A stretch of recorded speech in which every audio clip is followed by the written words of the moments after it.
Semua kembali lagi bersama dengan Peng Peng Peng Peng Peng Peng.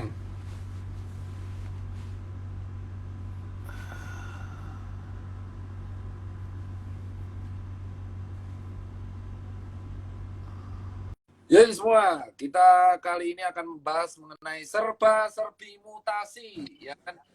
Wah, ini ada. Halo Pak Ahmad. Assalamualaikum Pak Ahmad. Cerita. Pak, dengar nggak suara saya jelas Pak? Ya, suara Dokter Tira jelas. Suara saya jelas nggak tapi? Jelas. Mantap nggak Oh, pakai oke. mic. Saya Ya. malah nggak pakai mic. Jadi buat teman-teman, kali ini saya tidak sendiri karena banyak netizen atau warganet selama setengah tahun terakhir bingung. Dok, kenapa sih bisa mutasi? Kenapa sih bisa mutasi? Ada varian A sampai Z, ada varian-varian itu sebenarnya apa sih, Dok? Kok kayak software aja sih? Sebenarnya virus itu kan kayak gambar kartun doang. Kok manusia bisa variasi-variasi itu dari mana? Goib itu, Dok. Konspirasi itu, Dok. Nah, biar kalian yang pengen lebih tahu, kita biasa tuh kan live-nya malam-malam. Cuman karena malam minggu kita merespek para jomblo biar menikmati kesendiriannya, jadi kita geser live-nya jadi sore-sore senja. Nah, kali ini saya nggak sendiri, saya bersama seorang peneliti, ahli biologi molekular, pokoknya kalau soal bab-bab sel-sel kecil-kecil, virus kecil-kecil, beliau lah ahlinya. Coba tuh dilihat sampai ubannya banyak itu karena banyak lihat virus dan bakteri. Nah, buat teman-teman semua yang ingin bertanya bisa langsung ke Q&A karena kalau semakin banyak komen itu jujur semakin lemot jaringannya. Jadi kita akan turn off komen dan buat yang bertanya silakan langsung ke Q&A. Oke ya, kita turn off. Pak Ahmad. Ye, Dok. Pak Ahmad, langsung to the point. Kita nggak usah basa-basi kayak di TV. Gimana kabarnya? Enggak.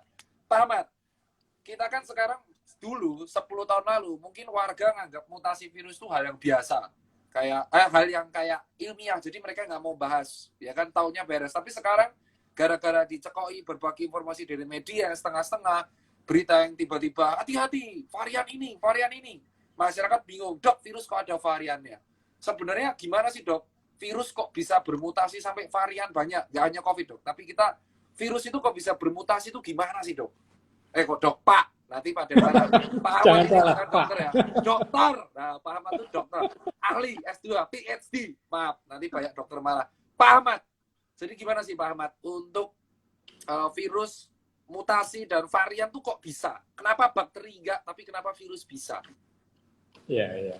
Ya, jadi mungkin Dokter Tirta, kita bahas basicnya mengenai virus dulu ya. Jadi kalau dibilang virus itu benda itu betul benda mati, itu dulu aja. Itu kan susah, Oke. ya kan? Kalau bakteri itu ada obatnya antibiotik. Kenapa? Karena bakteri itu di dalamnya ada organ kecil, ya kan? Namanya organel, makanya bisa dikasih. Tapi kalau virus ini virus itu gimana ngobatinnya, ya kan? Kenapa? Karena dia itu nggak punya organel, Dokter Tirta. Jadi isinya apa sih? Isinya itu kan cuma cangkang protein. Di luar ada paku-paku nih, kayak paku-paku gitu. Nah, dalamnya apa sih dalamannya virus itu? Dalamannya itu instruksi. Nih, instruksi untuk cara membuat partikel baru. Itu dulu. Nah, ini loh. Itu di virus apa di mana? Maaf, itu di virus apa di bakteri? Nah, jadi kalau ini kita bicara virus ya. Kalau kita bicara virus, di dalamnya virus isinya apa? Kan genom, RNA atau DNA Apa misalnya gitu ini kan, telepon virusnya. Virus ini isinya orang? Maaf, lanjut. ya nggak apa-apa. Nah, jadi isinya cuma ada instruksi genetik kalau kita bicara virus. Tapi kalau kita bicara bakteri gede nih dokter cerita. Ini bakteri ini. Ini bakteri gede banget kan. Nah, karena dia gede, di dalamnya punya organ-organ juga. Nah, organ bernapas, organ bergerak, ya kan? Sehingga bisa diobati pakai antibiotik. Karena bakteri itu kayak manusia kecil istilahnya. Tapi kalau virus, dia tuh nggak punya organ. Isinya itu cuma kumpulan protein, cangkang, ya. Di dalamnya itu ada instruksi. Nah, jadi dia punya materi genetik, ya, dalam bentuk instruksi. Jadi instruksinya itu ini. Cara membuat partikel virus baru. Nah, yang disebut mutasi itu ketika tulisan yang ada di sini berubah data kita. Nah, pertanyaannya kok bisa berubah kan gitu kan? Iya, padahal berarti dia kan setengah hidup setengah mati, nggak punya organ bisa berubah. Netizen Iya, bingung kan, nggak punya betul, otak, nggak punya ini kok bisa berubah. betul. Apakah dia punya rencana jahat misalnya? Nah, Wah, benar. saya, ya kan? Wah, ini Ya. manusia ini kayaknya bisa saya buat sibuk gitu kan, makanya tak mutasi diriku gitu kan. nggak bisa. Dia tuh polos istilahnya gitu dokter. Kok bisa gitu? Jadi gini, ketika virus ini ada di daun pintu, nempel di gagang pintu, dia itu sampai kiamat nggak akan mutasi, nggak akan. Itu tetap utuh tulisan di dalam ini, tulisan di dalam cangkangnya, tulisan ini akan utuh sampai kiamat. Yakin itu. Kalau dia cuma berhenti di gagang pintu. Oke. Nah, kok belalah ada orang kurang kerjaan, gagang pintu tuh diendus. Oke. Akhirnya apa yang terjadi? Masuk. Masuk kan? Masuk nih. Nah, si virus ini kok delala. Dia itu kalau kita bicara virus COVID, itu suka tombol tertentu. Jadi kalau saya punya mouse nih, dokter Tirta, ini kan ada tonjolannya di sini, toh. Mana? Kelihatan kan? Ini Ya, ada tonjolan di sini. tonjolan. Tonjolan di sini kan? Tuh. Tonjolan ini protein khusus yang namanya AC2. Oke, AC2. Ah, AC2. angiotensin converting enzyme 2. Itu kan? ACE ya? Nah, ACE. Fungsi ACE ini untuk mengatur tekanan darah, dokter Tirta. Oke, dia di permukaan pembuluh darah mengukur tekanan darah. Nah kok ini dijadiin target si virus? Jadi virus datang, gitu kan, datang. Nah dia kan punya paku. Nah pakunya tuh inilah pakunya. Nah ini pakunya. Pakunya dia nempel ke sini, ke tombol ini. Nah begitu dia masuk ke tombol ini, virusnya masuk. Begitu virus masuk ke dalam sel, apa yang dilakukan? Dia akan menginjeksi instruksi ini. Ini dia masukin ke sel. Oke. Nah, sel itu kan polos juga, ya kan? Kok ada resep untuk membuat sesuatu, ya kan? Nah, karena hurufnya itu huruf yang sama seperti yang di manusia. Manusia kan punya genom juga. Kita kan punya tulisan Ya, mirip juga. kan ada genom, di dalam manusia ada genom. Betul. Kita juga punya resep. Cuma bedanya genom kita itu instruksi untuk membuat kita. Ya buat kan? sel kita. Buat Kayak sel, betul. rusak, kayak sel darah merah tiap 120 hari, sel kulit, sel rambut. Oke. Betul. Nah, lanjut. Nah, lanjut, Pak. begitu ada resep ini, apa yang terjadi? Ya sudah tak ikuti aja instruksinya toh. Nah, begitu diikuti semua, munculnya apa? Bukan sel darah merah, bukan sel darah putih, bukan sel yang lain. Yang muncul ini, Dok. Ini yang muncul. Virus lagi. Virus lagi. Nah, jadi artinya apa? Artinya yang membuat virus ini termutasi sebenarnya adalah ketika si virus ini berhasil masuk ke sel dan kitalah yang akhirnya membuat ini tuh salah ketik. Jadi begitu ini dibaca oleh si sel, kan baca instruksinya nih. Nah, ternyata untuk baca ini itu perlu enzim khusus yang cuma virus yang punya. Nah, makanya si virus minta bantuan sel kita. Tolong nih aku dibacain, terus dibuatin sesuai speknya.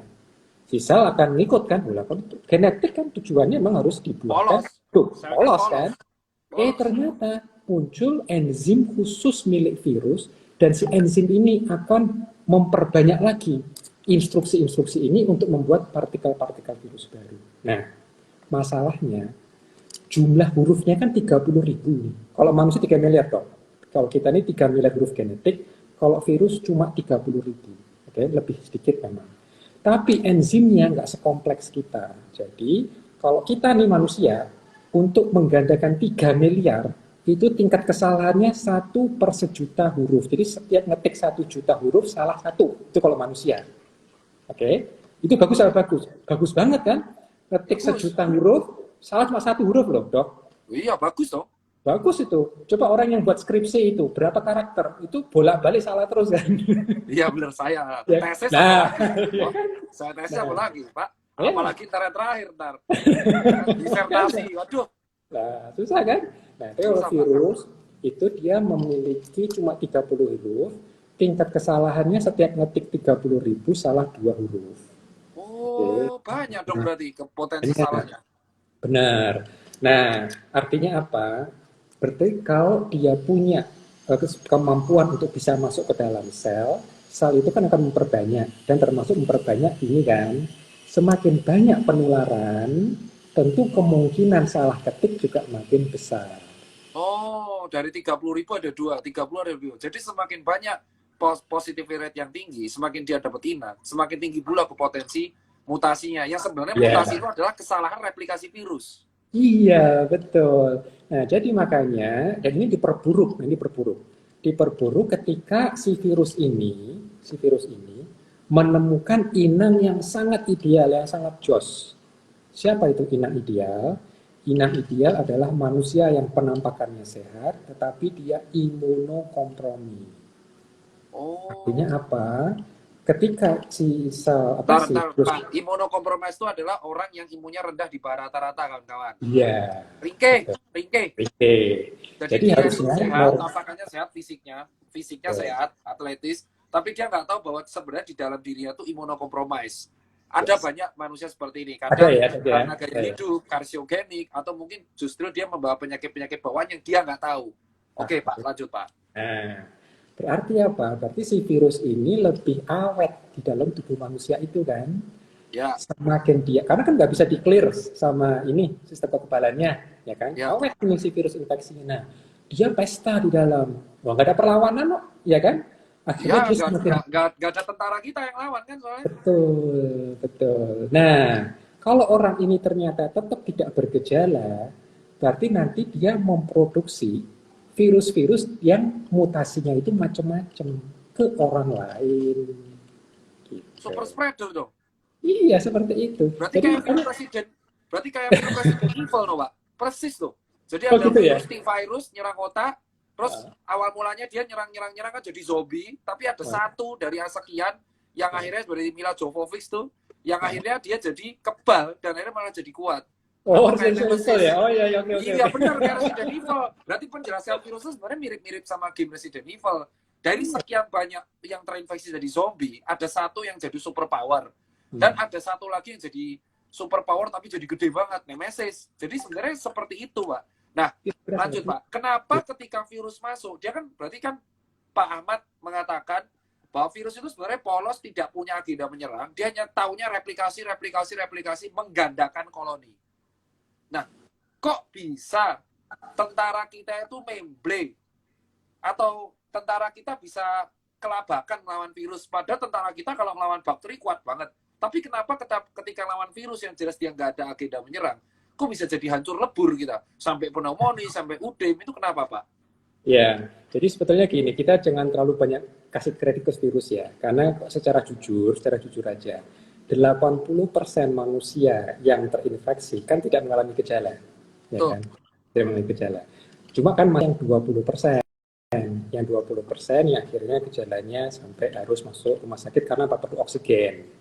Nah, nanti dari 20% itu akhirnya yang meninggal mungkin 2% atau 3%, sekitar seperti itu. Tapi kalau oksigennya habis, bablas, di 20% itu meninggal semua, gitu kan. Nah, jadi yang keunikannya adalah kenapa kok kita memble tadi itu, memang kalau kita bicara virus ya, bicara virus yang COVID yang kali ini lah, kita fokus ke situ. Itu kan dia sebetulnya, ini kan cangkangnya, ini kan pakunya. Ya. Jadi ketika si virus tadi itu banyak berevolusi, terutama ketika dia menemukan inang yang tadi tidak bisa melawan dengan cepat, akhirnya kan di dalam tubuh inang tersebut si virus ini kan variannya banyak banget. Dan itu dalam membuat varian itu tidak terencana. Jadi ada varian di banyak titik. Jadi misalnya kalau kita bicara protein yang paku ini aja ya, ketika dia masuk awalnya dia mungkin masih polos dari mutasi, tapi begitu dia masuk ini kan gennya si paku kan juga banyak direplikasi kan. Nah, juga mungkin yang salah ketik tadi itu kan. Sehingga mungkin ada gen paku yang mutasinya di sini, ada yang mutasinya di sini, ada yang mutasinya di sini. Nggak seragam mutasinya, jadi ada variasi di mana-mana. Nah, nanti tergantung, begitu ini diproduksi, ini kan si orang ini kan mengembuskan nafas nih, pada lain. Nah, ini kan mulai banyak varian yang punya beda-beda tadi itu kan. Nah, ini terseleksi sendiri. Nanti mereka akan terseleksi, kira-kira yang membawa varian yang bisa lebih banyak menularkan, itu kan yang mutasinya di sini, atau di sini. Jadi ini betul murni statistik by chance, ya kan? Cuma nanti yang akhirnya terseleksi dengan bagus adalah varian yang delalah kok yang paling tajam, nempelnya itu yang paling tajam. Jadi kalau kita bicara varian delta, itu yang delalah ada mutasi di titik sini, sehingga ketika nempel ke tombol AC2-nya manusia ini, itu lengketnya luar biasa. Jadi kalau dulu yang varian asli, mungkin perlu 1000 ginian untuk bisa nempel ke satu ini. Karena kan ada satu nempel lepas. Karena apa? Kurang kenceng kan. Nah, tapi kalau ini mutasinya pas banget yang di sini, itu sekali nancep itu jos, nggak lepas lagi, gitu. Sehingga apa? Kemampuan dia untuk masuk itu lebih canggih. Sehingga tidak perlu partikel yang lebih banyak. Oh Jadi kalau gitu. dulu perlu By chance 1000, banget berarti ya. yes. Tapi emang pembentukan delta tadi itu technically by chance. Jadi dia tuh kan nggak punya, isinya tuh cuma cangkang sama instruksi genetik. Nggak ada otak di sini dong. Sama sekali nggak ada otak dia itu. Cuma masalahnya manusia lah yang memproduksi partikel virus itu sehingga terbentuk kombinasi yang cocok. Gitu. Itu Nah, yang jadi masalah. masuknya ke imun. Nah, ketika virus masuk, kita jangan deh, kita nanti dulu deh imun karena belakangan masih ke virusnya. Ya. Nah, Pak, kenapa virus bisa muncul? Itu kan pertanyaan bagi sebagian warga. Kok bisa sih virus muncul? Ya kan? Ya. Kenapa virus bisa muncul? Bakteri oke, kenapa virus bisa muncul? Apakah muncul tiba-tiba? Apakah menjadi bisa dibuat atau muncul begitu saja? Ya, ya itu itu pertanyaan filosofis dong. Karena ini pertanyaannya juga, bagaimana sih dulu kehidupan dimulai? Nah, Betul. jadi kalau Oke. dulu teman-teman ingat pelajaran SD ya, pelajaran SD, suatu Tapi eksperimen. sains ya, kita disclaimer. Ya, Uh, kita sekarang bicaranya sains, jadi jangan dicampur adukan yang lain dulu. Oke, siap, lanjut Pak, siap. lanjut Pak. Ya, jadi kalau kita lihat kehidupan itu kan sebetulnya ada 3 komponen. Ada protein, ada DNA, ada RNA. Oke. Nah, jadi semua makhluk hidup yang bisa bereplikasi itu pasti ada 3 komponen ini. Oke. Nah, manusia dan mayoritas makhluk itu biasanya komponen genetiknya itu DNA. Oke. Nah, karena apa? Karena informasi genetik itu mulainya DNA, RNA, protein. Oke. Nah, cuma masalahnya begini. Supaya DNA itu bisa menjadi protein, itu perlu ada intermediate dulu. Jadi harus dibuat senyawa namanya RNA. Dari RNA baru jadi protein. Nah, cuma yang menjadi masalah, molekul pertama di dunia itu, apakah pembentukan protein dulu, DNA dulu, atau RNA RNA. dulu? Nah, itu kan jadi masalah. Siapa yang duluan pertama kali kan gitu. Jadi misalnya telur sama ayam, duluan Nah, mana gitu susah. kan? Yang mana ya? Nah, ya kan? Kalau bahasa genetik itu pasti telur dulu. Kalau dari bahasa genetik. Karena apa? Karena genetik itu yang menentukan turunan. Tapi kalau ayam belum tentu. Contoh, misalnya binaragawan, dia berotot besar, ya kan? Apakah anaknya pasti berotot? Belum. Belum tentu, ya kan? Karena fenotip final itu belum tentu diturunkan. Tapi di spermanya binaragawan itu akan diturunkan. Karena sperma itu membawa materi genetik. Gitu. Jadi pertanyaan berarti genetik kan penting. Kalau gitu mana duluan nih? Pilihannya kalau materi genetik, berarti tinggal ke DNA atau RNA. Tuh. Ya kan? Nah, makanya virus itu dipikirkan secara evolusi itu mungkin yang paling tua, pertama kali paling tua. Karena dia membawa materi bukan DNA, tapi kan misalnya ada 2 ya, ada virus DNA, ada virus RNA. Ya. Nah, yang menjadi black box sekarang itu di kalangan para apa yang disebut dengan evolutionary biologist, itu ilmunya ada ilmu goib lagi, itu jauh lebih goib. Karena mereka mereka-reka kira-kira waktu bumi diciptakan dulu itu yang muncul itu siapa sih? Jadi sebelum ada sel loh. Sel itu udah kompleks banget kalau kita bicara sel, tapi lebih primitif daripada sel. Karena virus itu kan tadi, dia itu cuma punya 2 komponen, komponen cangkang, dan komponen materi genetik itu. Dan dia tidak bisa mereplikasi ini kalau nggak ketemu sel. Akhirnya kembali ke pertanyaan tadi, ayam atau telur? Tuh. Gitu.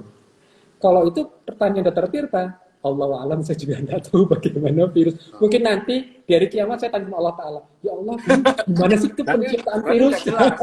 Prosesnya itu sebenarnya sains dan ilmiah dan bisa dijelaskan. Kembali lagi Pak ke virus ini sendiri. Ya. Sebenarnya dari sepanjang perjalanan perkembangan virus ini kan taunya cuma replikasi, dan replikasi. Dia tuh nggak tahu cara nyerang. Kenapa virus ini akhirnya menjadi berbahaya bagi tubuh kalau dia taunya cuma replikasi? Itu pertanyaan orang awam. Dia kan taunya cuma replikasi. Kalau bakteri kan memang dia udah ngacauin soal sistem. Kalau bakteri contoh kayak Entomobacter, dia masuk ke dalam usus ya dia akan membasmi Escherichia coli yang bakteri kita yang membusukkan malah jadi disentri. Jadi darah.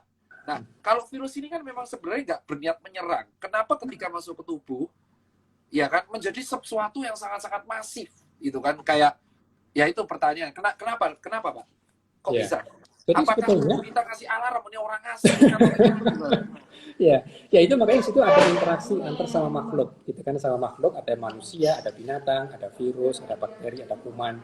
Semua itu sebetulnya itu makhluk Allah ya sebetulnya. Dalam hal ini yang jadi menarik adalah mayoritas virus sebetulnya dia tidak menimbulkan gejala apapun dari manusia. Jadi kan pertanyaannya ini bagus apa jelek itu kan tergantung sudut pandang. Dari sudut pandang manusia, kalau dia membuat saya penyakit itu jelek gitu kan. Tapi dari sudut virus, dia juga mikir kalau saya membuat orang jadi sakit itu juga merugikan buat dia. Kenapa? Kalau sampai dia membuat orang jadi sakit dan mati, berarti kan berhenti di situ dia. Dia nggak bisa replikasi lagi. Betul, dia akan susah, ya kan? Kecuali dia akan ngendon di jenazah, ikut terurai, tapi sampai orang gali tanah, ketemu sama dia, mungkin situ akan muncul lagi di situ, ya kan? Nah, jadi sebetulnya kalau kita lihat memang virus itu dia tidak punya rencana untuk membuat sakit, ya kan? Nah, cuma dari ratusan tadi itu memang yang akhirnya membuat orang jadi sakit kayak corona aja deh, corona. Corona tuh ratusan dong, banyak banget variannya. Tapi yang buat orang sakit itu ya kalau kita lihat apa yang disebut dengan beta coronavirus, ya dari 7 beta coronavirus cuma 3 yang bermasalah. SARS, MERS, sama yang terakhir COVID. Yang Jadi lainnya corona itu sebenarnya banyak. oh banyak, ada alpha coronavirus, beta coronavirus, apalagi saya juga bukan ahli virus sejati ya. Itu saya nggak mantengin itu berapa banyak ratus itu yang ada.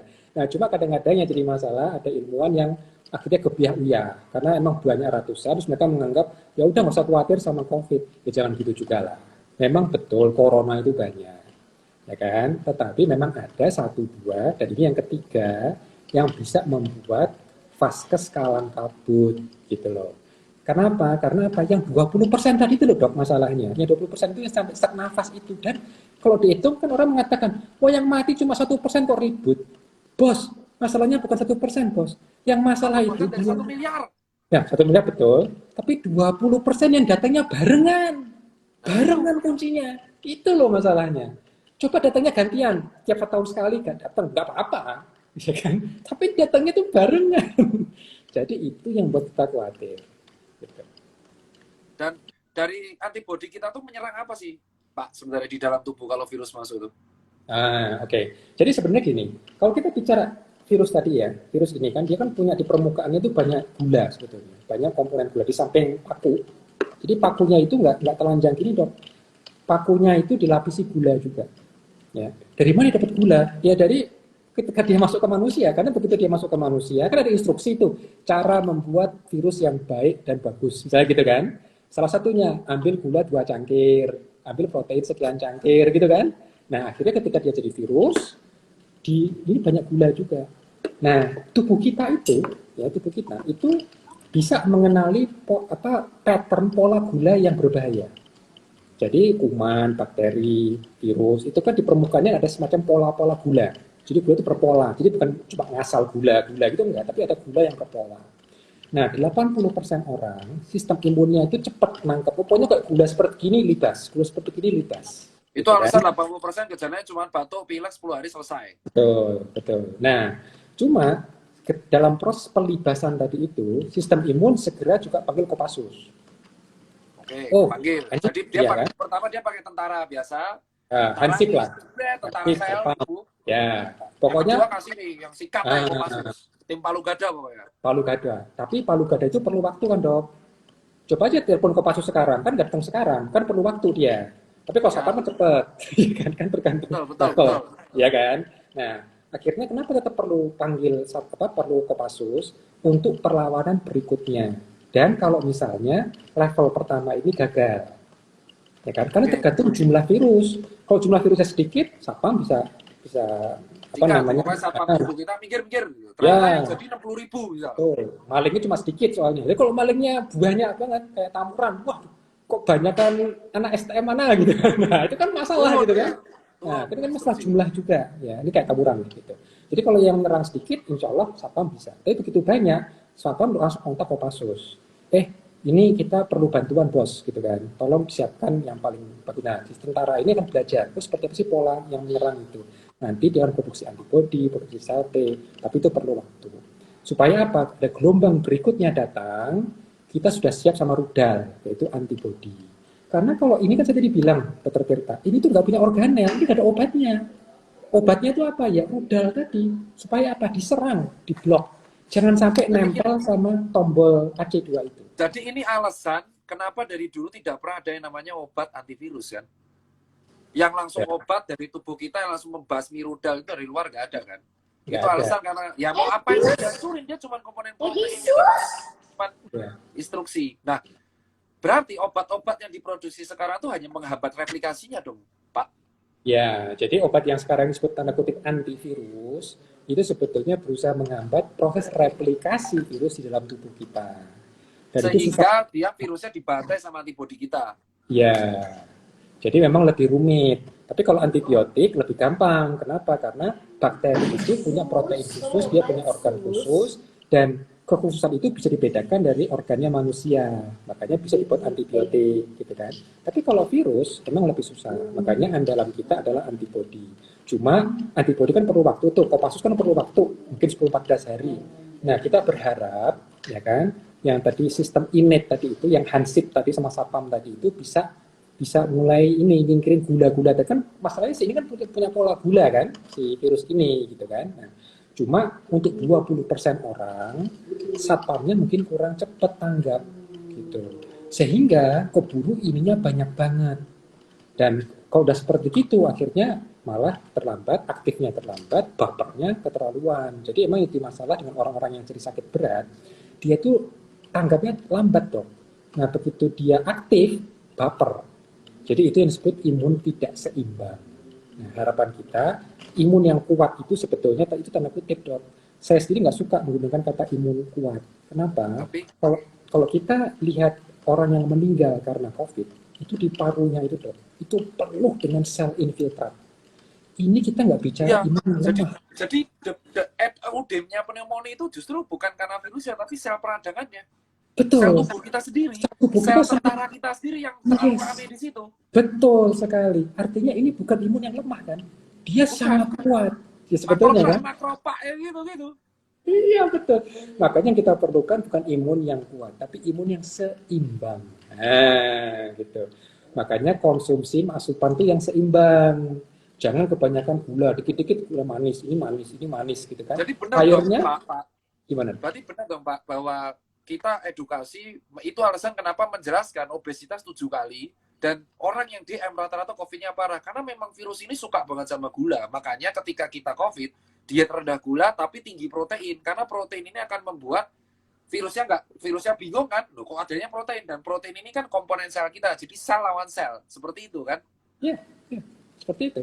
Jadi hikmah COVID ini sebetulnya, ayo kita sekarang mulai juga hidup sehat. Hidup sehat, jangan sedentary depan komputer terus, ayo kita keluar, ketemu matahari, gitu kan? Supaya apa? Supaya nanti mineral suplemen vitamin kita semua juga berimbang. Karena apa yang kita butuhkan? Sistem yang cepat tanggap. Gitu. Nah, makanya itu yang kita perlukan adalah yang seimbang. Nah, jangan juga overboard. Misalnya, wah kalau gitu saya perlu banyak antioksidan nih, ya kan? Supaya apa namanya? Vitamin C, brokoli, semua dimakan tanpa protein, tanpa apapun. Ya, hati-hati karena apa? Kita itu kan juga diserang banyak bakteri jahat tanda kutip ya. Iya. Nah, kalau nanti antioksidannya kebanyakan, saya khawatirnya nanti kemampuan kita untuk mengoksidasi bakteri jahat tadi itu malah jadi masalah. Gitu. Jadi makanya semua itu harus seimbang. Ya, boleh konsumsi antioksidan, tapi sesuai dosis, sesuai takaran. Gitu.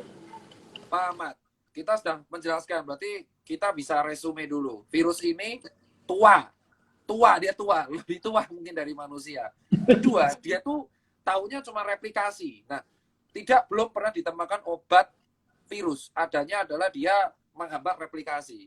Terus keempat, isoman itu adalah waktu jeda gimana kita memberikan kesempatan sebagai satpam tubuh kita untuk ngusir virus, jangan sampai si SWOT atau Kopassus ini yang turun. Karena kalau Kopassus turun, ada implikasinya. Dia gampang marah dan akhirnya membuat kita udem. Banjir sama infiltrat atau sel-sel peradangan. Dan untuk orang yang gula darahnya tinggi, itu sangat suka virus, karena dia menjadi 20%. Jadi solusi satu-satunya, kita diet rendah gula, jadi secukupnya aja, jadi kalau karbo ya boleh, tapi jangan sampai karbo itu ditanam sehingga menjadi panen bagi virus. Nah, selanjutnya adalah Pak, lalu kenapa kok ada vaksin? Kenapa ada vaksin? Kalau kan tadi dibilang, ini kan pertanyaan logika. Jadi kita menganggapnya pertanyaan warga yang sering tanya ke saya, dan kita nggak bisa nyalahin. Warga ini kan kurius. Kok kalau memang obat itu susah, Dok atau Pak, kok akhirnya vaksin? Kenapa akhirnya pada vaksin? Why, Pak? Ya, jadi gini, sebetulnya yang jadi pertanyaan besarnya sekarang juga, siapakah 20% itu? Kan itu. Betul. Siapakah Ya kan? 20% Apakah orang yang yakin? sapamnya lemah ini? Itu kan jadi pertanyaan kan? Yakin Betul. dokter termasuk 20%? Saya sih nggak yakin loh. Apakah saya termasuk yang 80% lah, sorry, yang 80%. Kan kita anggap, oh selama masih bisa hidup, masih bisa ketawa, berarti kita Belum tentu. 80%. Belum tentu kan? Belum tentu. Kalau kita, kecuali kita check up terus tiap bulan, jumlah makrofag kita berapa, Ya. berapa, limfosit berapa. Nah, masa kita check up terus tiap bulan disuntik terus venanya kan nggak mungkin juga. Nah, Ya itu. Betul. Kalau ketahuan gampang yang ringkih, gampang. 20% ini karantina aja di seluruh dunia. Simpel, Seandainya kita tahu. semua, kan? Betul. Tapi betul. kan nggak mungkin. Nah, oke Pak, lanjut Pak. Nah, karena kita nggak tahu apakah kita termasuk 80% atau 20%, makanya secara mudahnya, ayo kita vaksinasi, tapi tujuannya harus jelas dulu, Dok. Jadi vaksinasi itu utamanya bukan untuk memutus rantai penularan. Itu harus clear dulu. Jadi naiknya kasus baru penularan itu memutusnya bukan dengan vaksin. Ya, memang ada data yang mengatakan bisa, tapi itu bukan tujuan utamanya. Tujuan utama untuk memutus penularan itu dengan apa? 5M dan 3T. Itu yang utamanya. Oke, jaga jarak, gunakan masker, itu wajib hukumnya. Ya, masih boleh dagang, silahkan dagang, tapi dagangnya pakai masker, jaga jarak, ambil nomor antrian. Ya, kita jadi harus jelas nih. Jadi masyarakat juga jangan terlalu paranoid gitu ya. Boleh, siapa sih yang larang? Tapi melakukannya dengan benar, prokesnya harus tepat. Pakainya masker juga sempurna, ya. Jangan kalau di dagu, jangan gini, nggak boleh, haram itu, harus sempurna. Jadi kita ada ada perlindungan. Nah, kalau vaksin, Dok, tujuannya bukan untuk memutus penularan utamanya, tetapi menjaga jangan sampai vaskes itu kolaps. Itu tujuan utama vaksinasi. Kenapa? Kan kita nggak tahu nih, apa kita termasuk 20% atau tidak, ya kan? Maka kita perlu antibodi ini, Kopassus itu segera mengisi ruang rongga nafas dalam. Karena yang buat orang sesak nafas kan rongga nafas dalam kan, paru kan. Jadi kita perlu waktu supaya kita punya banyak antibodi di sini, di rongga nafas bawah. Dan itu perlu waktu 2 minggu setelah dosis vaksin kedua. Gitu. Jadi kalau delalah kita pas lengah, virus mau masuk, kita sudah siap pasukan di sini. Nggak perlu waktu 2 minggu lagi. Kalau kita nggak divaksin, kan berarti kan tangan kosong nih. Hanya jadi vaksin ini memperkuat melatih tanding si satpam ini agar gercep kan? Iya, betul. Supaya juga nanti lebih siap. Karena udah ada cetakannya. Kalau misalnya tangan kosong, nggak pernah ketemu, kan dia perlu belajar kan kelamaan kan gitu kan.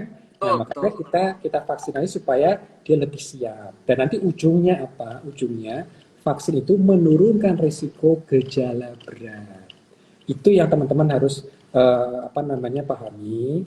Karena jangan sampai dianggap vaksin itu harusnya apa istilahnya, mau udah vaksin kok masih kena. Pertanyaannya bukan itu. Pertanyaan bagaimana yang belum divaksin dan nanti mereka akan memenuhi vaskes. Itu yang harus kita jagain gitu ya. Itu kita jagain. 20% yang nggak tahu ini siapa. Betul, kita nggak tahu karena nggak tahu ukurannya kan. Seandainya kita tahu ukurannya nggak masalah. Misalnya kita tahu nih, limfosit saya ukurannya sekian, makrofag saya sekian. Iya, tiap bulan. Nah, ya kalau kita udah tahu itu emang mungkin nggak perlu vaksin, kita dia tahu. Kita limfosit berapa? Limfosit saya bulan Juli sih kayaknya segini persen sih, Bos. Neutrofil kan 10 ribuan. Neutrofil saya ini 15.000, Bos. Kayaknya nih, Bos. Aman nih, Bos. Ya masa kita tiap bulan. Itu berarti jelas menjelaskan. Di negara maju yang fasilitas kesehatannya mumpuni, Inggris, Amerika, Cina, Jepang, itu alasan kenapa bisa mereka lebih proper duluan. Karena mereka sanggup kalaupun 20% ini barengan, vaskesnya siap. Jadi virus-virus ini tentu akan sangat buruk dampaknya ke daerah yang vaskesnya nggak imbang. Itulah alasan kenapa di Indonesia, India, Afrika kena Ebola, itu kan rontok banget. Lalu flu Spanyol kena di berbagai tempat, dan contohnya si COVID ini kena di Asia Tenggara. Karena Asia Tenggara itu rata-rata negara berkembang, dan vaskesnya nggak kompak. Akhirnya karena vaskes nggak kompak, 20% ini datang barengan, ngebuat kolaps. Akibatnya pasien orang yang nggak infeksi virus, gagal jantung, gagal ginjal, jadi bermasalah. Jadi vaksin ini melatih si satpam tadi apa ya, biar satpam ini tuh datang cepat, wah virus nih. Jadi nggak perlu sampai si tim garda terakhir yang datang, karena kalau tim garda terakhir datang, tim ubiang-ubiung semuanya juga rusak. Dia penembakan impact. Enak ya kalau Pak Ahmad yang jelasin ya. Kenapa nggak Pak Makasih Ahmad aja yang mudah-mudahan itu jelasin bisa dari tahun menjelaskan. lalu ya, 5 April gitu kan? Iya. Tapi Kan makanya kalau ini ya, jelas, mungkin ini juga Dr. Tirta harus jelas juga yang mengenai mutasi tadi itu, ya tadi kuncinya itu tidak bisa kita hentikan. Ya. mutasi nggak bisa dihentikan. Nggak bisa dihentikan. Itu poinnya sangat penting banget. Itu sampai nanti pandemi berakhir, itu akan tetap berjalan. Ya kan? Karena apa? Karena kan mutasi itu kan juga manusia juga ya berkontribusi. Soalnya kalau virus ini cuma digagang pintu, ya kan? Nggak bisa ngapa-ngapain. Nggak bisa ngapa-ngapain. Instruksi kerjanya itu ya sama terus, ya kan? Kan nggak pernah ketemu sel, ya toh? Tapi begitu dia ketemu sel manusia, apalagi sel manusia teman-teman kita yang imunokompromis. Makanya kalau kita pakai masker itu sebetulnya belum tentu, mungkin kalau kita sehat insya Allah, mungkin insya Allah kita sehat. Tapi teman sebelah kita kan belum tentu sesehat kita. Betul nggak, Dokter Tirta? Betul. Jadi semangatnya itu jangan egois. Oh saya ini yang penting saya sehat, jangan gitu. Sebelah kita itu loh yang harus kita jagain. Karena kalau ternyata mereka nggak sehat, dia jadi pabrik mutasi nanti. Itu yang harus bermasalah, yang kita harus jagain. Ya kalau di Resident Evil, orang mutasi didor aja. Kan di sini tiba-tiba. Makanya ada perintah dari sebuah negara kan yang kalau kena ada orang keinfeksi didor aja kan nggak mungkin melanggar hak asasi manusia. Pamat. Nah, cara ngecek virus itu kan komponen kecil, protein. Lalu kenapa kok tiba-tiba gold standarnya PCR? Konspirasi nih, kok bisa PCR? Ini pasti pabrik Big Pharma yang buat. Kenapa dari sekian alat, kan kita harusnya kultur virus. Tapi kenapa kok jadi PCR? Itu ceritanya gimana, Pak? Biar teman-teman tahu. Itu penting banget. Jadi kita juga harus tahu ya, kita ini kalau misalnya mau yang murah meriah, kita nggak mau effort PCR nih, udah tinggalkan semua PCR, semua orang lu buka masker semua, silakan kita berkerumun, mati ya. Ketemu Pak. Saya jamin, dokter, saya jamin ya, nanti pandemi cepat selesainya. Tapi yang mati banyak Pak. Tapi yang mati banyak memang, yang mati banyak. Dan saya jamin juga, saya jamin manusia tidak akan punah. Tidak ada ceritanya virus mampu membuat manusia punah. Kenapa? Karena tombol yang jadi targetnya si virus, itu antara manusia pun tidak identik plek. Ada variasi-variasi. Jadi ada manusia yang gampang terinfeksi, ada yang mungkin agak susah. Walaupun memang mungkin jumlah yang sulit ini lebih sedikit. Tapi kalau kita mau murah meriah, ini konsekuensi ya, orang-orang yang nggak percaya PCR, kalau kita ngikuti saran mereka, silahkan. Gak apa-apa, gak usah percaya PCR, semuanya berkerumun, mati ya. Tapi nanti memang akhirnya virusnya cepat hilang. Tapi kan pertanyaannya, kita mau mentoleransi mati berapa kan gitu. Iya, virus karena kan bisa jadi dua. Kalau ada dua nih, kalau yang mati karena COVID. Nah, kalau vaskesnya penuh, itu juga banyak yang mati loh. Iya betul. Ini yang jadi masalah. Iya makanya. Kan, kalau kayak Amerika kerumunan, oke nggak masalah saya kan itu strategi itu akhirnya dipakai sama Joe Biden. Strategi ini akhirnya dipakai sama pemerintah AS dengan cara apa? Oke, ya wes lah, vaksin 60%, buka rasa masker Amerika. Tapi vaskesnya lengkap. Jadi kalau ada orang kena COVID ya wes vaskes jos. Nah kita kan kalau akhirnya kalau ada orang sakit jantung pun tetap kepisah. Nah, Indonesia. Nah, kalau semua di blok-blok ngejeblak, oke gas Pulau Jawa selamat. Nah, kalau ternyata kayak Papua, kalau jarak vaskesnya jauh, itu orang kena gagal jantung bisa nggak dapat kamar. Akhirnya, jadi solusi itu memang murah meriah, tapi ada konsekuensi yang dikorbankan. People die.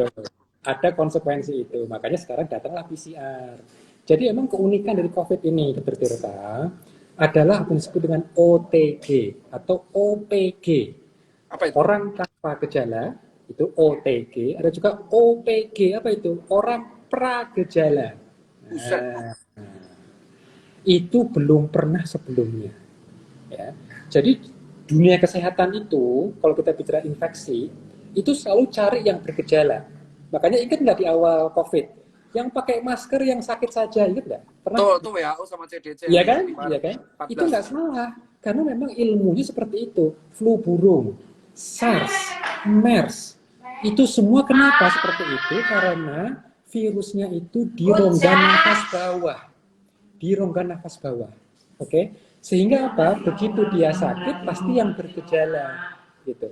Tapi kalau kita bicara yang namanya COVID, Dokter Tirta, keunikannya. Dia itu menyerangnya dua rongga sekaligus. Rongga nafas bawah dan rongga nafas atas. Gitu.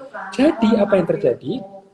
Karena kan evolusi nih antara SARS sama sepupunya COVID itu kan mirip banget, bedanya 20%. Tapi perbedaan 20% itu menentukan. Kalau SARS pakunya ini, gen pakunya mana paku saya? Nih pakunya, gitu ya pakunya. Itu dia nempelnya ke sini. Kalau yang namanya SARS itu lemah, nggak bisa jos nempelnya. Dia harus turun ke bawah, kepleset ya kalau di atas, kepleset. Dia harus turun ke bawah ke paru, ya kan? Tapi kalau COVID apa yang terjadi? Ini tajam banget, pakunya tajam banget. Sehingga begitu dia nempel ke sini langsung ngejos. Nah, begitu dia masuk ke rongga nafas atas, kan berarti si virus kan tadi aktif. Diaktifkan oleh sel kita kan? Akhirnya banyak virus di rongga nafas atas.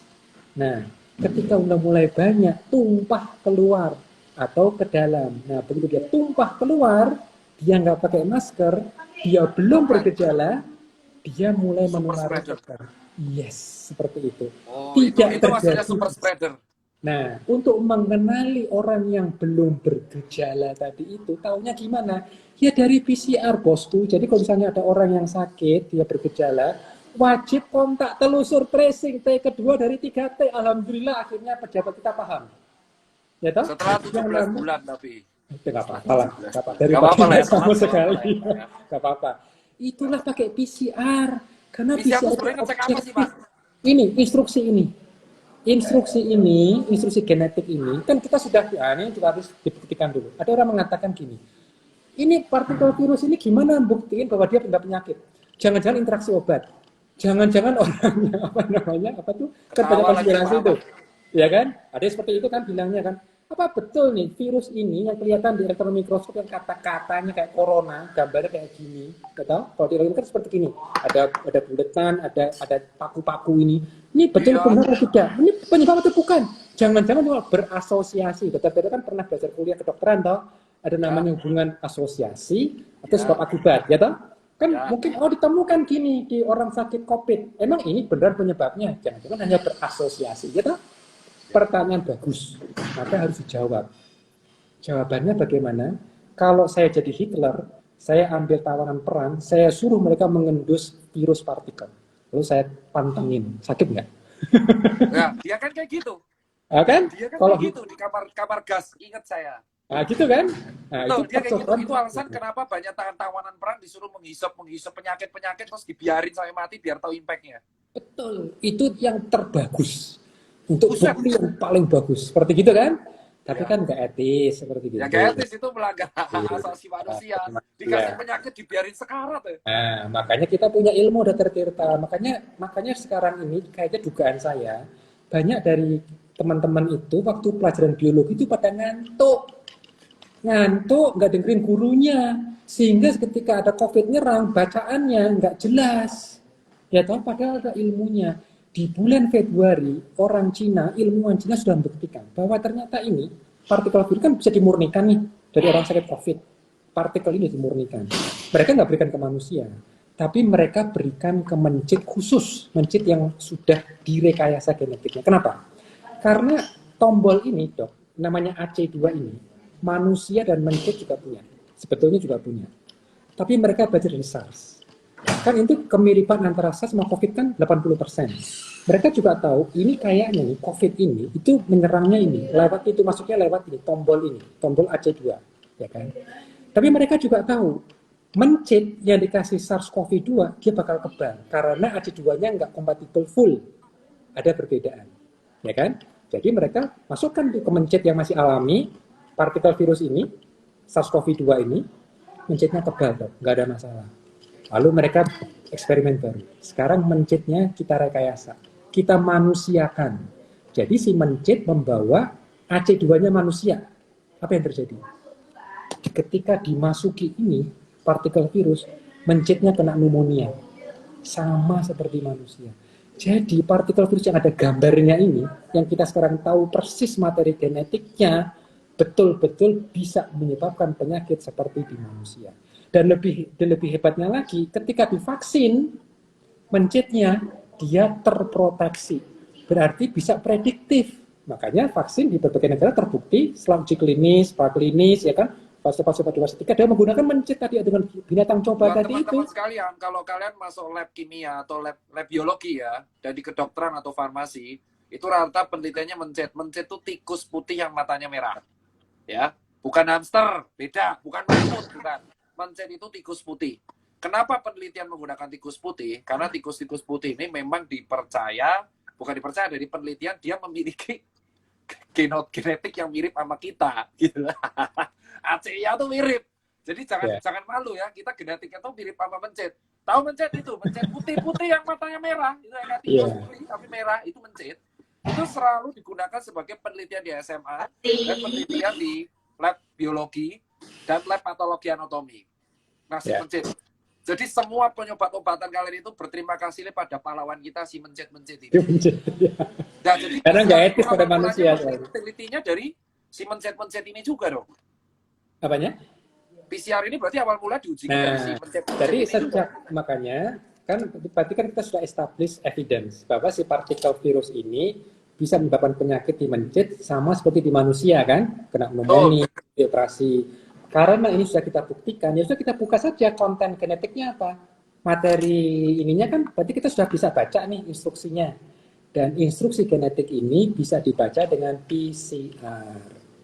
Nah, makanya dalam PCR itu kita sekarang mencari nih, ada satu orang sakit COVID, dicari kontak eratnya 20-30 orang, dicari orang yang mana dari 30 orang itu yang membawa instruksi genetik seperti ini. Tapi nggak bergejala. Nah, bergejala atau belum lah gitu ya. Nah, nanti segera diisolasi. Kalau misalnya dia saat dites belum bergejala, tetap diisolasi. Kenapa dok? Jangan-jangan nanti dia mulai bergejala. Tapi kalau dia bergejala di ruang isolasi kan aman. Dia tidak menulari pada yang lain. Itulah kunci pemutusan penularan itu dengan kontak telusur. Gitu. Dan cara mencarinya dengan ini, mencari materi genetik. Instruksinya tadi itu loh. Instruksi membuat partikel virus ini itu diceknya dengan PCR. Dan PCR itu ilmu yang bagus sebetulnya gitu. Jadi bukan di COVID kan. Ini ilmu serius. Kadang orang bilang batuk pilek pasti COVID. Salah, bohong itu. Mereka nggak baca artikel ilmiah, ya kan? Karena kita bisa lihat kok ada orang yang betul-betul ngecek. Ini yang COVID-nya positif, ini yang COVID-nya negatif. Lalu mereka cek dengan PCR untuk apa? Virus influenza. Karena virus influenza, instruksi genetiknya beda dok. Tulisannya tuh beda hurufnya. Dan kita bisa bedain.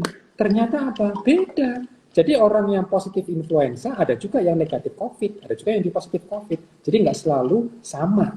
Nah itu makanya kan memang perlu belajar. Cuma kalau waktu belajar biologinya dulu ngantuk, ya wajar. Kalau saya nggak ngantuk, Pak. Itu, ya kan? Ya bisa jadi malah mereka nggak mau belajar. Nah ya itu kan? masalah Instan. Makanya wajar, ya kan? Jadi kalau kita paham nih, berarti pada dasarnya virus influenza pun kan sudah 1 abad nih belum selesai. Jadi akhirnya virus ini kan hanya bisa replikasi. Sebenarnya yang akhirnya adaptasi adalah antibodi dan Kopassus di dalam kita kan. Nah, cuma mungkin dengan 2 cara. Ya, cuma mungkin satu hal yang perlu kita klarifikasi juga nih mengenai bedanya virus flu sama yang COVID ini. Jangan lupa, virus flu itu dia pertama dia melengketnya cuma di rongga nafas atas. Itu clear. Jadi dia nggak bisa merusak ke paru gitu. Nah, tapi kalau kita lihat juga apa yang disebut dengan COVID ini, dia kan nyerangnya 2, atas sama bawah. Masalahnya juga bukan cuma dia menyerang di bawah jadi isu, dia itu menyerang ini dok, AC2. AC2 ini dia nggak ditempel oleh virus influenza. AC2 ini ditempel oleh siapa? Virus COVID. Nah, sekarang dokter kita perlu bahas fisiologi. Fisiologi bukan interaksi obat ya, tapi interaksi protein. Jadi gini, AC2 itu kan namanya angiotensin converting enzyme. Jadi orang normal, ya, kalau kita misalnya kita mau pipis nih, itu kan ginjal kan perlu tekanan yang cukup supaya bisa dorong air seni, ya kan? Nah, tapi kalau bisa tekanan darah kita lagi lemah, kan harus dinaikin dulu tekanan darahnya supaya kita punya tekanan cukup supaya bisa mendorong kotoran kan gitu kan. Ini bisa bahasa kasar dok ya, saya bukan dokter soalnya gitu kan. Nah, makanya si ginjal itu kan mengeluarkan hormon, ya kan, renin segala macam untuk memunculkan hormon yang lainnya angiotensin, ya, supaya apa? Namanya angiotensin itu kan dia membuat pembuluh darah itu mulai ini apa diameter itu mengecil ya, betul. Ya, vasokonstriksi kan. Nah, kalau dibuat mengecil gini, kalau kita menggunakan selang tanaman lah, kalau itu kita kecilin, kenceng betul kan? Berarti ada hukum tekanan. Ya, hukum tekanan kan? Wah, hafal fisika. P sama dengan F kali A. Wah, ya, mantap. Yang dengerin dokter Tirta ya. Oke, ini sekalian baca dengerin saya. Fisika olimpiade saya mau olimpiade saya. Mantap. Nah, berarti ini kan jadi dikecilkan. Nah, cuma tubuh itu dia punya termostat, dok. Kalau ini tekanan darah tinggi terus kan bahaya.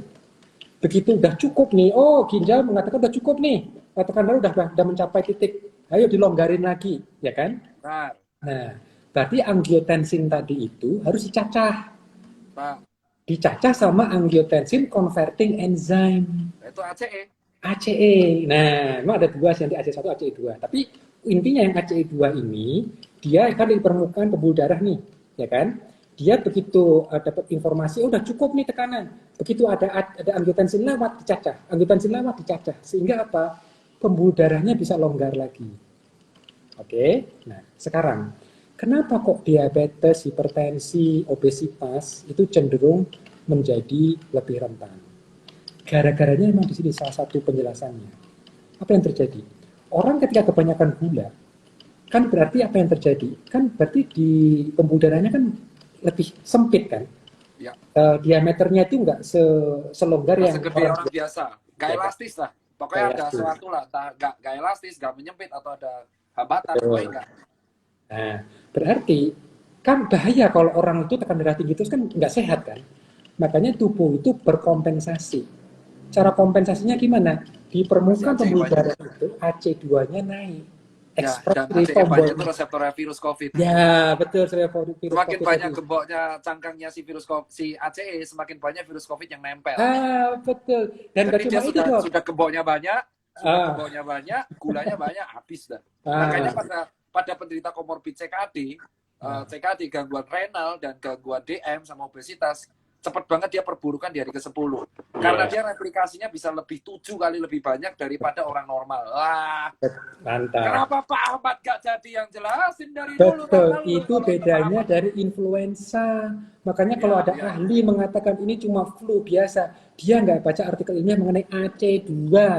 Apalagi dokter siapa yang bilang ini interaksi obat. Nggak paham AC2 dia. Nggak paham, ya. AC2 ini memang dimiliki oleh tubuh karena salah satunya, contohnya kalau kita obat anti hipertensi pun, kita akan menghasilkan ACE juga untuk membasmi si angiotensin ini agar tensi kita nggak tinggi. Makanya rata-rata yang berakibatnya adalah orang obesitas, orang tensi, atau orang dengan DM, itu ACE-nya lebih dari normal. Jadi dia memproduksi cangkang-cangkang yang banyak.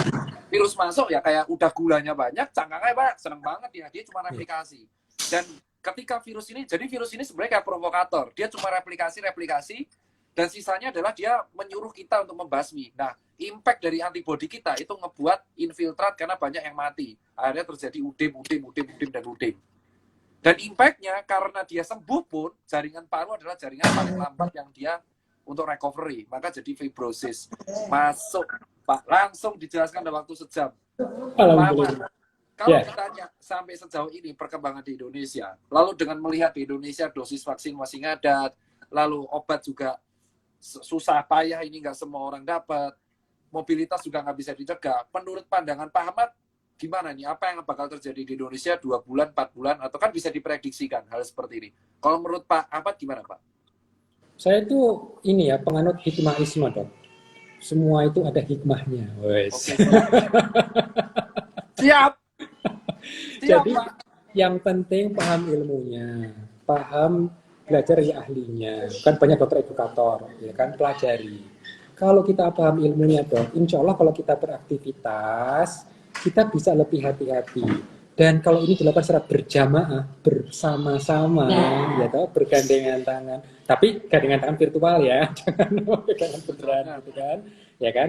Kita, yang penting itu, dok, selama kita tahu kenapa sih harus pakai masker, Nah, kalau kita tahu ilmunya, kita tuh dengan senang hati tuh masker itu beneran gitu loh, Dok. Nggak cuma syarat, oh syarat ini takut Satpol PP misalnya gitu. Atau misalnya makan 20 menit. Itu masalahnya bukan 20 menitnya. Itu banyak gagal paham. Sebetulnya itu maksudnya kalau makan tuh yang senyap. Karena apa? Jangan, yang bikin makan lama itu kan bukan makannya kan, Dok. Yang Gibah, bikin lama itu ngobrolnya. gibah, iya gibah, gibah Gitu. bos, gibah Nah, teman, iya gibah. Oke, betul sekali, betul. paham Pak. Makanya begitu buka masker kan ada hajat nih kita perlu makan. Ya udah makan cepat selesai. Kalau udah kan itu cuma 5 menit doang. Sekali lagi dipakai maskernya. Berangkat wudhu misalnya, mau buka masker, senyap. Yang penting paham ilmunya dong. Insya Allah kalau kita paham ilmunya, kita bisa kok menyelesaikan masalah ini. Karena vaksin juga terbatas, ya kan? Oh, Jadi iya. kita punya tadi masker, jaga jarak, aktivitas yang banyak udara, banyak matahari, gitu kan. Ngomong secukupnya. Kan Nabi bilang apa? Kalau nggak punya omongan yang bagus, mending diem. Ya tak? Tapi kok sekarang kan ngomong nggak jelas, ngabis-ngabisin waktu, ngabis-ngabisin kuota, ya tak? Mending dapat pahala, ini malah dapatnya dosa gibah lagi, ya tak? Ini keren banget sih Pak Ahmad. Ini semua netizen pada tanya, ada like usual Pak Ahmad. Selalu pakai analogi yang dipahami orang awam, Yanwar Latif. Amin, amin. Dok, jangan lupa di save. Apakah vaksin, ini pertanyaan terakhir Pak. Jadi ada 2 pertanyaan terakhir, karena ini sudah 1 jam. Ya. Pak Ahmad, apakah vaksin mempengaruhi mutasi? Oh, oke. Jadi, Sabar, Katanya- sabar, sabar, tahan diri. Apakah Ya, vaksin mempengaruhi tarik nafas mutasi dulu. dan memicu mutasi? Bentar, ini yang ngomong soalnya mantan Menkes loh. Bapak tadi. Apakah vaksin memicu mutasi? ya sudah. Nah, Sabar, ini sabar. tarik nafas. Nah, memang teman yang baik itu saling mengingatkan, saling Oh. tarik nafas. Betul, bagus itu ya. Jangan malah ngomporin gitu kan. Enggak, saya enggak mau ngomong. Kita kan mengingatkan, kita kan mempertanyakan, apakah benar nih vaksin mempengaruhi mutasi? Coba kita dijawab langsung oleh Pak Ahmad. Ya, jadi kalau kita lihat datanya, sebetulnya variasi atau mutasi. Jadi kan sebetulnya gini, ada perbedaan istilah namanya mutasi dan namanya variasi. Ketika virus bereplikasi, dia kan akan salah ketik, namanya mutasi. Nah, tapi dalam genom yang sama, dari satu virus yang sama, kan kemungkinannya nggak cuma di satu titik mutasinya. Dia mutasi titik A. Misalnya ini sepanjang ini, genomnya sepanjang ini gitu ya. Ketika ketemu sama orang pertama, dia mutasi dulu di sini. Terus dia menular ke orang lain. Nah, mutasinya tetap nih, masih utuh. Dia mutasi tempat lain. Tempat lain. Semakin banyak dia ketemu orang, banyak juga dia memberi mutasi. Nah, variasi adalah kumpulan mutasi. Tapi kombinasi ini memberikan tadi karakter yang lebih bagus, misalnya nancepnya makin jos gitu. Seperti varian Delta misalnya gitu ya. Nah, kalau kita lihat di datanya, variasi-variasi ini muncul biasanya didorong oleh kerumunan. Jadi akan muncul di wilayah yang belum terkendali. Makanya nggak ada ceritanya varian muncul di Cina kan? Nggak ada. Nggak. Coba lihat, varian itu munculnya pasti di luar Cina, di mana pengendalian bermasalah, betul nggak? Tuh. Karena dipropagasi, apa itu propagasi? Diperburuk, digaungkan, didengungkan oleh, jangan kata buzzer, didengungkan oleh orang yang berkerumun. Nah, gitu. Jadi begitu ada orang yang tadi imunokompromi, yang dia jadi nggak sengaja jadi pabriknya varian-varian, dia akhirnya sebarkan ke orang-orang dan orangnya berkerumun terus. Makanya coba lihat yang namanya varian UK. Katanya di Indonesia kan dibawa oleh teman kita TKI yang di Karawang kan. Tapi kan varian UK itu kan nggak pernah jadi dominan. Padahal di negeri asalnya dia cepat kan. Artinya apa? Berarti teman kita yang TKI tadi itu yang bawa varian UK, prokesnya jos. Berarti berhenti di dia. Gitu. Tapi yang dia bawa malah jadi pahlawannya, berhenti di dia. pahlawannya dia di situ, makanya susah dia berkembangnya. Padahal kan kalau berdasarkan virusnya sendiri, harusnya cepat juga dong varian UK kan, gitu. Nah, jadi kalau kita lihat timeline, varian UK munculnya kapan, varian P1 di Brazil munculnya kapan, varian di Afrika Selatan, varian Beta munculnya kapan, itu sebelum vaksin ada, bosku. Sebelum vaksin itu diberikan. Jadi timeline-nya di situ. Tapi kalau orang mau mengatakan ada mutasi karena vaksin, dia harus tunjukkan data dulu. Nih, jadi misalnya gini, ini orang divaksin tetap kena COVID. Nah, cek variannya Genomnya. apakah muncul? Apakah varian betul-betul baru? Karena kalau varian yang lama, ya berarti bukan karena vaksin, dia ada duluan kok. Kan Udah gitu alfa mas. beta kok, ya bener, orang Iya. varian yang baru. Misal Ternyata sekarang variannya, udah ada alfa beta, tiba-tiba varian Z, Z, Z, nah itu berarti baru. Mungkin nah, selain dia magnet, ada cantolan, udah magnet, kenapa? Nah, jadi jelas tuh Pak Ahmad, ini 1 jam dan yang nonton stabil di angka 1.400. Berarti emang netizen itu suka. Ini jarang banget karena biasa yang nonton live ini tinggi biasa adalah ketika saat malam. Tapi ini berarti oh, terbukti, semua orang penasaran. Ada pesan-pesan Pak Ahmad. Jadi saya mengucapkan terima kasih Pak Ahmad. Pak Ahmad urusannya. ini netizen benar-benar luar biasa, seneng banget karena akhirnya banyak orang ngerti, oh ternyata kayak gini, oh ternyata kayak gini. Dan jangan meragukan, silakan Google CV-nya Pak Ahmad. Ampun, saya kalah. Ampun Pak. Nah, Pak Ahmad ada 2 nih pertanyaan lebih ke pesan sih. Pesan-pesan buat warga sebenarnya apa? Selain prokes Pak, untuk mengenai COVID ini.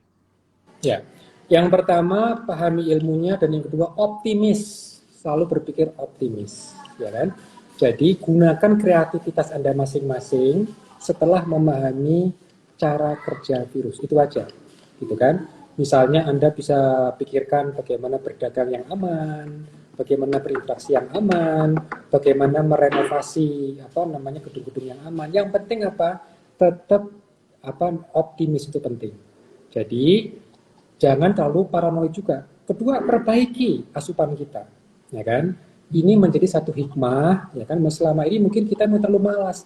Manusia itu perlu 2000 kalori, itu dulu untuk ngejar kambing. Kenapa? Harus kejar. Kalau itu kambing nggak kena, nggak makan kita. Nah sekarang cuma 10 kalori itu GoFood datang. Ya Tapi makanya kita kita banyak aktivitas sakit. rendah, Nah gula. aktivitas rendah betul gitu. Iya. Maka Diet rendah olahraga. gula emang. Ya, makanya banyak olahraga, banyak aktivitas gitu kan, supaya kita juga makin sehat. Nah, cuma di era COVID ini memang perlu sabar. Sabar, penting. Kita jadi setelah paham ilmunya, paham bagaimana mengatasinya, paham dari ahlinya, lalu berkreatiflah. Kreativitas itu penting, supaya ada inovasi, ya kan? Dan nanti kita dengan kesabaran, insya Allah kita semua selamat. Ya, mudah-mudahan yang nonton ini semua jadi paham gitu kan. Jangan ambiar, malah akhirnya apa? Akhirnya jadi tetap berkerumun, menggunakan masker, jangan seperti itulah. Asupannya harus dijaga juga, aktivitasnya juga harus yang bagus, gitu kan. Insya Allah kita bisa. Nah, bagi yang belum paham, jangan julid, ya, jangan dibully. Kalau orang nggak paham itu diberitahu, diedukasi. Kalau masih nggak mau paham juga, Ya udah, didoakan yang baik. doakan. Ya. Biarin. Doakan yang baik. Jangan didoakan yang jelek. Jangan pernah melakukan itu. Ya. Jangan pernah mereka harus merasakan gak enaknya sesak nafas. Jangan sampai naudzubillah. Itu tidak enak banget. Walaupun itu musuh kita sekalipun, selalu berikan yang terbaik. Nah, gitu. Gitu dong. Thank you Pak Ahmad. Dan dari saya, teman-teman kenapa kita turn off? Karena setiap ada komen, itu tuh jeblok. Ini langsung live-nya mental. Terakhir pandemic talk tuh banyak komen mental semua. Mental. Karena memang banyak netizen, jadi saya melakukan buat disiplin. Thank you banget Pak Ahmad. Lebih baik telat daripada nggak sama sekali. Kemarin ada Pak Luhut mengakui kita perlu tracing. Ya, akhirnya telat dan 18 bulan, tapi ya nggak apa-apa lah. Dan memang ini salah satu edukasi yang penting. Seharusnya Pak Ahmad bisa difasilitasi edukasi kayak gini tuh lewat TV. Kayak film Contagion, Mbak. Di Contagion di tahun 2011. Orang kayak Pak Ahmad tuh ada di film. Dan tapi bedanya di saat itu pemerintah yang di Contagion itu dikasih space untuk ngomong. Jadi warganya itu patuh. Dan orang yang nyebar hoax juga ada, Pak, di Contagion itu. Oh, makanya gitu ya. Perlu nonton kayaknya saya ini. Belum nonton mirip sama kita. Kok buset, tapi Contagionnya miripnya sama Indonesia. Nggak mirip sama negara Amerika malah yang buat. Kenapa? Ada nyebar hoax.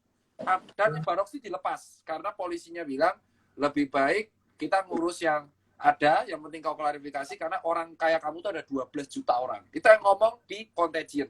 Jadi buat kawan-kawan yang belum nonton, bisa nonton Contagion. Itu suatu situasi yang mirip. Ada dokter yang akhirnya membela warga desa, ada orang kayak Pak Ahmad yang dikasih space di awal, ada yang nutup-nutupi, ada yang dikasih vaksin pura-pura, ada. Jadi buat teman-teman, itu aja dari saya buat hiburan. Jadi COVID ini, kalau kalian kenali gejalanya, kenali virusnya, maka kamu akan bisa selamat dan melindungi 20% teman-teman kita. Kalau kita semakin aware, kita akan semakin cepat. Dan ingat, dari statement Pak Ahmad ini kita jelas, tidak ada satupun dan belum ditemukan sama sekali dari berabad-abad obat yang langsung membunuh virus, karena virus itu komponennya cuma membawa resep replikasi. Beda sama bakteri yang kalau dikasih obat lisis, pecah, itu beda. Yeah. Dan virus ini sudah dari nenek moyang, dari zaman batu, bos. Jadi tolong, jangan overklaim, apalagi orang yang percaya obat COVID. Karena obat COVID sejatinya nutrisi yang seimbang. Diet rendah gula. Itu aja dari saya. Terima kasih Pak Ahmad, 1 jam 15 Sama-sama menit. Dokter. Terbaik. Mantap, Bos. Tadi ngeplus imang ilmuwan. Orang Indonesia butuh orang kayak Pak Ahmad lebih banyak, Pak. Karena Jazakallah. mungkin kalau Bapak di Inggris sudah bisa temu vaksin tuh, Pak. Kayak saya yang di Astra. Soal Bapak luar biasa ke tanah air kembali dan dedikasi. Suwon Pak. Assalamualaikum warahmatullahi wabarakatuh, Pak. Waalaikumsalam warahmatullahi wabarakatuh.